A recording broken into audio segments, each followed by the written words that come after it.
Good morning ஹோட்டலியர்ஸ். இப்போ இதை பற்றி பேச போகிறேன் அப்படின்னா, எல்லா ஹோட்டல்ஸ்லேயுமே வந்து ஸ்டாஃப் கிடைக்கிறது ரொம்ப கஷ்டமாக இருக்குது. ரொம்ப கஷ்டம்னா ரொம்ப கஷ்டமாக இருக்குது. சரியாக அமைய மாட்டேங்குது. ரொம்ப நாள் நிற்க மாட்டேங்கிறாங்க. இதெல்லாம் எதனால் அப்படின்னு சொல்லி ஒரு சின்ன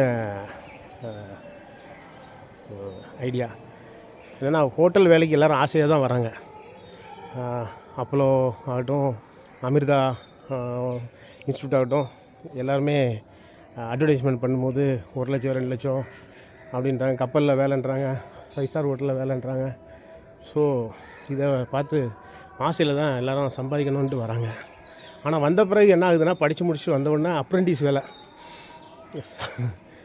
நிறைய பேர் சம்பளமே கொடுக்குறதில்ல, வேறு சாப்பாடு தான் கொடுத்து நல்லா வேலை உழுக்கெடுக்கிறாங்க. இதை பார்த்த உடனே பசங்க தெரித்து ஓடிடுறாங்க. ஏன்னா அவங்க அப்பா அம்மா கடன் வாங்கி படிக்க வச்சுருப்பாங்க. கடன் வாங்கி கஷ்டப்பட்டு தான் படிக்க வச்சுருப்பாங்க. பையன் எப்படியும் லட்சமாக சம்பாதிச்சிடுவோம், கப்பலில் போய்டும் அப்படின்னு ஒரு ஆசை இருக்கும். எல்லாருக்கும் ஆசை வருது, சகஜம்தான், தப்பே இல்லை. ஆனால் படித்து முடித்தவொடனே அந்த கடனை அடைக்கணும், அதுக்கு பணம் வேணும். அப்படிங்கும்போது நிறைய ஹோட்டல்ஸில் சம்பளம் இல்லாமல் வேலை செய்ய சொல்லுவாங்க. சிலர் வந்து கம்மியாக கொடுப்பாங்க. சில ஹோட்டலில் 15,000 20,000 கொடுக்குறவங்க இருக்காங்க. அப்படிங்கும்போது பசங்க வந்து என்னடா ஹோட்டலில் இப்படி இருக்குது, அதுவும் வந்தவுடனே கொஞ்சம் வேலை பார்த்திங்கன்னா ஹை லெவலில் போக முடியாது தான். ஏன்னா அவங்களுக்கு எக்ஸ்பீரியன்ஸ் ஆகணும். நம்ம என்ன பண்ணுறோம், சின்ன வேலையில் கொடுக்குறோம்ல. அவன் படித்த உடனே நான் கோட்டு சூட்டு போட்டு நேராக மேனேஜர் சீட்டில் போய் உட்காந்துடலான்னு ஆசையில் வருவானுங்க. ஸோ பாதி பேர் என்ன பண்ணுறாங்க, வேறு ஃபீல்டுக்கு போயிடுறாங்க. அதனால தான் பிரச்சனை. அவங்க போயிட்டாங்க அப்படின்னாக்கா, நம்ம வந்து ஹோட்டல் ஃபீல்டை பற்றி படிக்காதவங்கள வேலைக்கு வைக்கிறோம். வச்சு அவங்கள நல்லா ட்ரைனிங் பண்ணி கொண்டு வரும்போது அவங்களும் போயிடுறாங்க.